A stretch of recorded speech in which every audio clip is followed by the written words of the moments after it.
नमस्ते छात्रों। आज हम कक्षा 9वीं विषय हिंदी पहली कविता चांदनी रात, जो हिंदी के महान कवि मैथिली शरण गुप्त द्वारा लिखित है। मैथिली शरण गुप्त हिंदी के बहुत बड़े साहित्यिक हैं, जिनका जन्म 3 अगस्त 1886 को चिरगांव में हुआ, जो उत्तर प्रदेश में झांसी के पास है, और मृत्यु 12 दिसंबर 1964 को।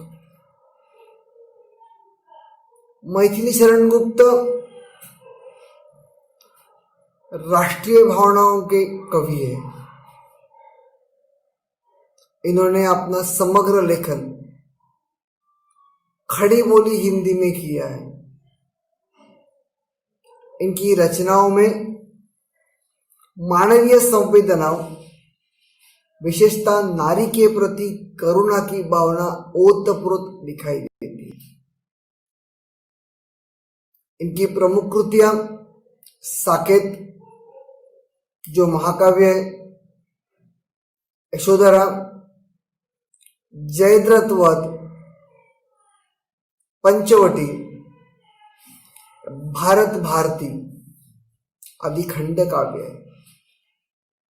रंग में भंग, राजा प्रजा आदि इनके नाटक है। ये जो कविता है चांदनी रात, यह इनके पंचवटी नामक खंड काव्य से ली गई है। इसमें मानव जीवन के किसी एक घटना की प्रधानता उन्होंने दर्शाने का प्रयास किया।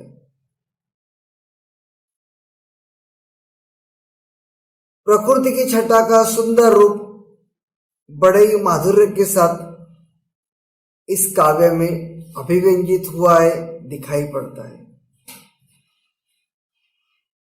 चांदनी रात का मनोहारी वर्णन उन्होंने किन सुंदर शब्दों में किया है, इसे जानने के लिए हम कविता का अध्ययन करेंगे। आशा है आपको यह कविता सीखने में और समझने में आसानी होगी। बहुत ही आसान शब्दों में गुप्त जी ने यह कविता आपके सामने रखी है, जो पढ़ने योग्य है और गेय भी है। आप उसे गा भी सकते हैं और बहुत सुंदर कविता है। चांदनी रात कविता नंबर 1। चारू चंद्र की चंचल किरणें खेल रही है जलथल में। देखो, चारू चंद्र की चंचल किरणें खेल रही है जलथल में। चारू, चारू का मतलब होता है सुंदर।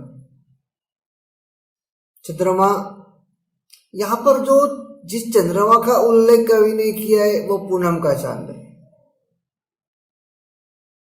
मराठी में जिसे हम पौर्णिमेचा चंद्र कहते हैं। तो ये जो चांद है और उसके साथ चांदनियां भी है, और इन चंद्रमा और इन चांदनियों की जो किरणें धरती के ऊपर आई है, वो खेल रही है। कहाँ खेल रही है? जल और थल। जल यानी पानी, तालाब, नदी, थल यानी जमीन। सुंदर काव्य पंक्ति है। चारू चंद्र की चंचल किरणें खेल रही है जलथल में। स्वच्छ चांदनी बिछी हुई है। स्वच्छ चांदनी बिछी हुई, जिसे मराठी में पांघरने कहते हैं। और आकाश में रात के वक्त ये सारी चांदनियां हमें दिखाई देती है। तो स्वच्छ चांदनी बिछी हुई है अवनी और अंबर तल में, अवनी और अंबर तल में। अवनी यानी आकाश, सॉरी, अवनी यानी धरती, अंबर यानी आकाश। तो ये जो चंद्रमा है और उसकी चांदनी है, उनकी जो किरणें वह कहाँ कहाँ पर दिखाई दे रही है? एक तो सारी धरती पर फैली हुई है और आकाश में भी है, अवनी और अंबर तल में।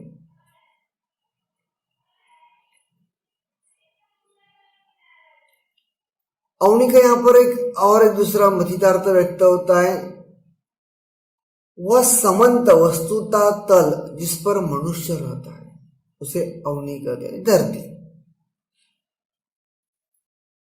दूसरा पैराग्राफ है, फुलक प्रकट करती है धरती, फुलक प्रकट करती है धरती हरित तृणों की नोकों से। बहुत सुंदर उपमा दी गई। हरित तृणों की नोक, नोक यानी जिसे हम घास कहते हैं, जो धरती के ऊपर आगे आती है और हवा का झोंका आता है तो इधर उधर वह डोलती है। तो उसका कुछ रात के वक्त कैसा मनोहारी दृश्य होता है वह दिखाने का प्रयास किया है। पुलक प्रकट करती है धरती, पुलक का मतलब होता है रोमांच, खुशी, प्रकटने व्यक्त करना। पुलक प्रकट करती है धरती हरित तृणों की नोकों से। तो ये जो धरती के ये जो घास के जो टोक है वैसे झूम रहे हैं, तो मान लो धरती अपना आनंद व्यक्त कर रही है। करती है धरती अपना आनंद व्यक्त करती है। उन ये जो घास के जो ऊपर वाले टोक है वो जो झूम रहे हैं, तो उससे ऐसा महसूस होता है।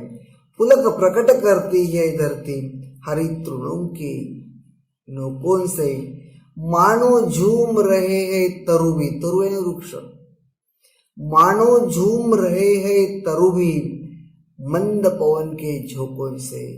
जो रात के वक्त हवा या वारा या पवन जो बहता है और उसकी वजह से, बहने की वजह से जो पेड़ पौधे हिल रहे हैं, उससे भी इस धरती का जो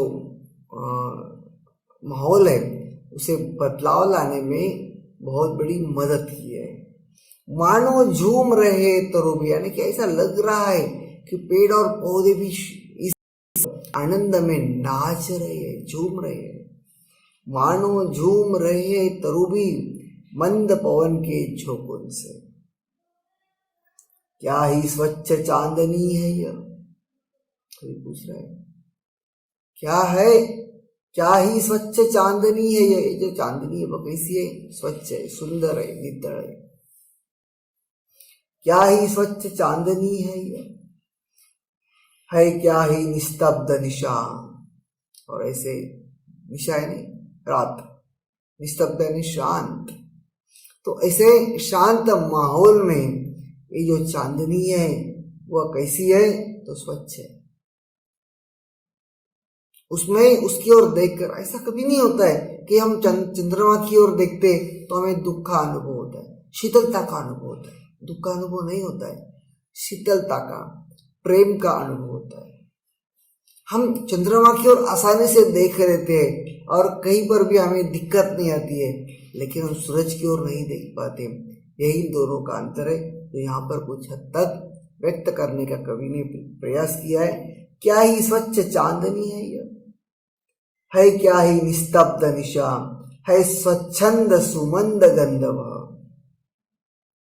जो हवा बह रही है और जो फूल है उनसे जो एक, जिसे हम कहते हैं कि सुगंध जो बहती है स्वच्छंद सुमंद गंधव। सुमंद यानी मनमाने ढंग से काम करने वाला,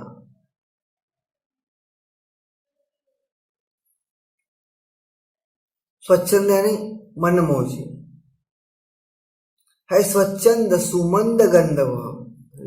जो रात के वक्त जो धरती से या फिर पेड़ पौधों से, फूलों से जो गंध आती है और हवा के झोंकों के साथ वह गंध भी इधर उधर जो दौड़ती है, उससे एक वातावरण में पवित्रता, शीतलता और एक अलग प्रकार का वातावरण निर्माण होने में जो सहायता मिलती है, उसका वर्णन यहाँ पर कवि ने किया।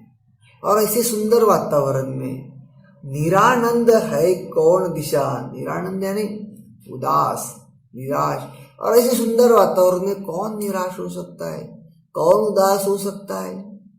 निरानंद है कौन दिशा। इसलिए वाक्य देखो, है स्वच्छंद सुमंद गंधव, निरानंद है कौन दिशा। बंद नहीं अब भी चलते हैं, बंद नहीं अब भी चलते हैं नियति नटी के कार्यकलाप। यानी कि जो धरती का, इस निसर्ग का, इस पर्यावरण का जो कार्य है वो कतई कहीं पर भी रुका हुआ नहीं है, वह अपनी गति से, अपनी रफ्तार से चल रहा है। बंद नहीं अब भी चलते हैं नियति नटी के कार्यकलाप। कलाप यानी गतिविधियां, कार्य का वितरण, पर कितने एकांत भाव से। लेकिन ये सारी बातें कैसी हो रही? बिल्कुल शांति से, कितने शांत और चुपचाप। कहीं पर भी जिसे हम कहते कि शांति के लिए भंग करने वाली बात यहाँ पर कहीं पर भी दिखाई नहीं देती है। बिखेर देती वसुंधरा, बिखेरना है इधर उधर फैलाना, है बिखेर देती वसुंधरा, वसुंधरा यानी जमीन, धरती, मोती सबके सोने पर। लेकिन जब सब लोग सो जाते हैं तो ये वसुंधरा सबके ऊपर, ये जो मोती, मोती यानी क्या है? चांदनियां। तो है बिखेर देती वसुंधरा, मोती सबके सोने पर। ये सब लोग सो जाते हैं और जिनके ऊपर ये मोतियों को डाल दिया गया है। यानी कि रात को आने वाली सारी चांदनियां मानो मोती है। रवि बटोर लेता है उनको, रवि यानी सूर्य, सूरज। वो जैसे ही सुबह आता है तो इन सारे मोतियों को बटोर लेता है, अपने पास लेता है। आपने देखा होगा जैसे सूरज की किरणें आती है तो सारी चांदनियां लुप्त हो जाती है। कवि ने कल्पना की है, रवि बटोर लेता है उनको सदा सवेरा होने पर। यानी कि सवेरा होते ही यह रवि क्या करता है? इन सबको अपने पास बटोर लेता है, इकट्ठा कर लेता है। और विरामदायिनी अपनी, और उसके बाद क्या होता है? विश्राम करने वाली। और विरामदायिनी अपनी संध्या को दे जाता है। यानी कि सूर्य सुबह होने के बाद जब शाम का वक्त होता है तो शाम को ये संध्या फिर से आती है।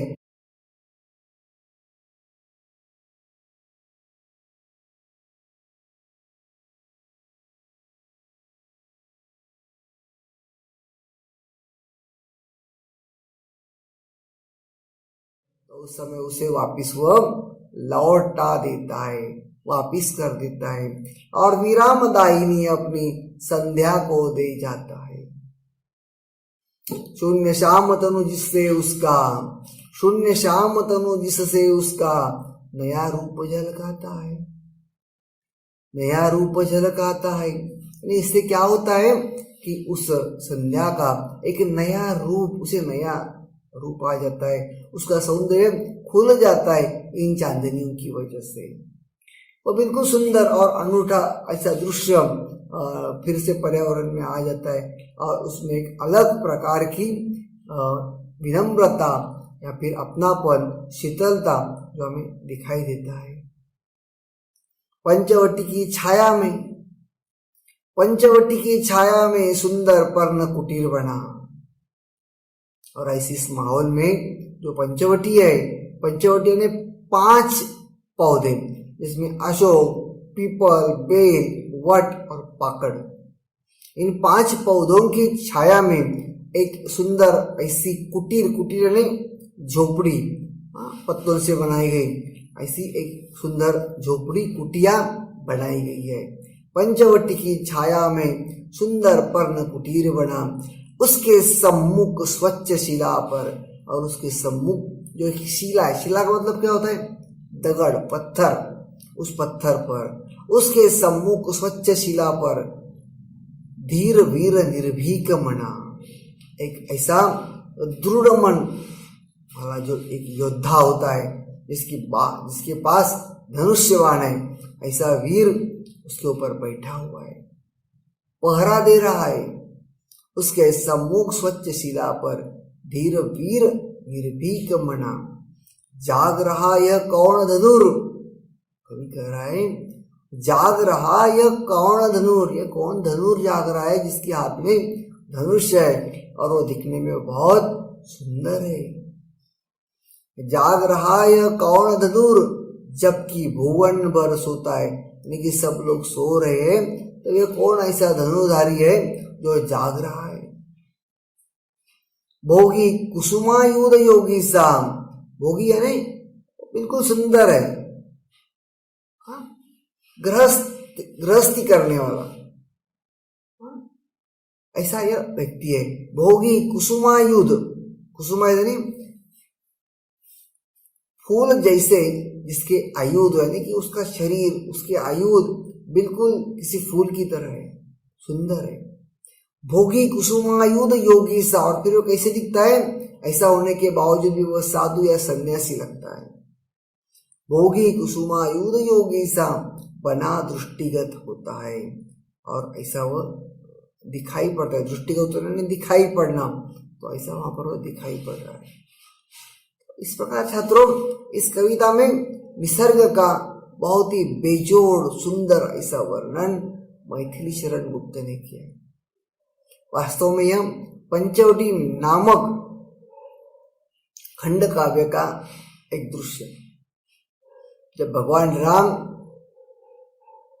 सीता मैया और लक्ष्मण जी दंडकारण्य में निवास कर रहे थे, जो पंचवटी के पास है, यानी कि आज जो नासिक के पास हमें दिखाई देती है, वहाँ पर जो पंचवटी है वहीं पर उस समय उनका विश्राम चल रहा था और वहीं पर उन्होंने पंचवटी बनाई थी। पंचवटी यानी वहीं पर उन्होंने कुटिया बनाई थी, और जिसके सामने जो एक शिलाई पत्थर है उसके ऊपर ये जो धनुर्धारी है वो कौन है, तो वह लक्ष्मण है जो वहाँ पर बैठा हुआ है।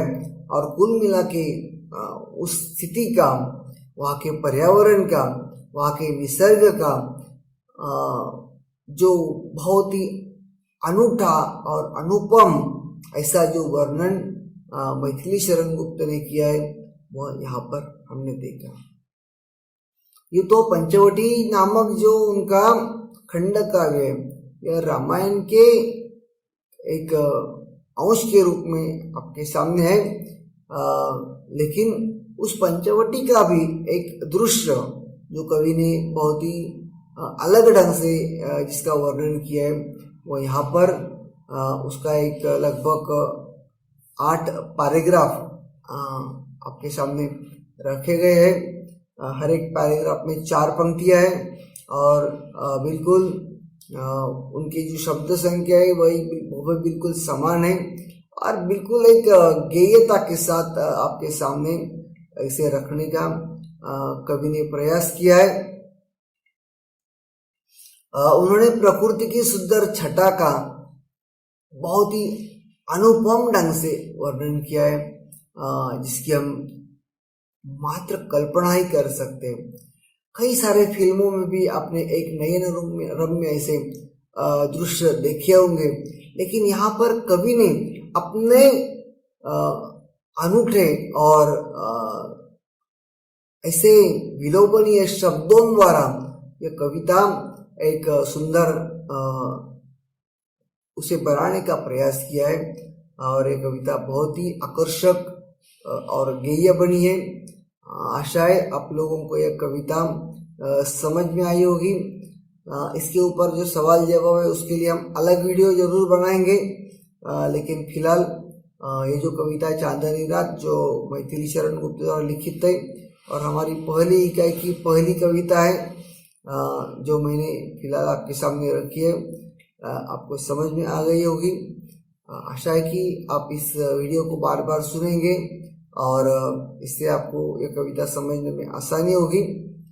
अपने कविता और ये वीडियो सुना, इसके लिए मैं आपका तहे दिल से शुक्रिया अदा करता हूँ। धन्यवाद।